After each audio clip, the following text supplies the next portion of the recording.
So today I just finished the mass now, and through the mass I was just laughing. Then what was making me to laugh was the experience of the children of Israel today. You know, they were just crying, and people were just standing at the entrance of their houses crying. And why were they crying? Not because they have not eaten, but because they have missed what they used to eat: onions, cucumber, those special things they used to eat in Egypt. They were crying that they have missed it. They are now eating only but manna. And so I started laughing because, and I was telling people today, you will not understand it if you're not a missionary like us.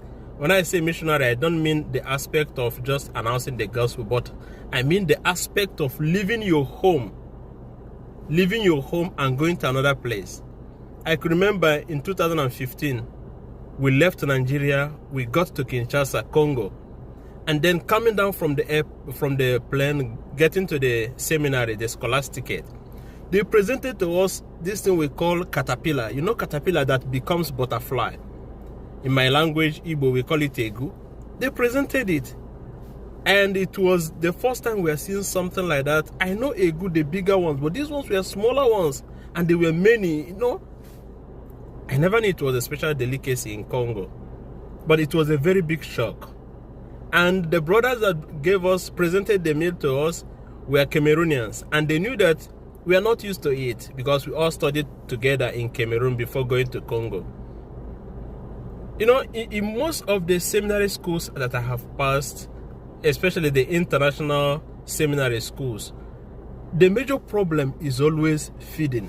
Because people miss their cultural delicacies unless the community finds a way of, you know, putting these things together. But anyway, I will tell you, pray for missionaries. You know, sometimes people think about money, it's all about money, they need this. No. Sometimes little things can break you down. Little things like food you eat. Not just because you don't have enough to eat. You have enough to eat, but it is not what you're used to eat. Sacrifice comes in different ways. I'm telling you, you will not understand it until you can say, what is food?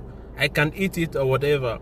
You know, when you live, for example, when you leave Africa, you come to Europe or you come to America, if you don't see an African shop, you adapt because you know why you are here, and, you know, nobody forced you to come here. But if something has forced you to go to a place and then you are obliged to be there, and at the end of the day, you start missing your home delicacies. I'm not saying that people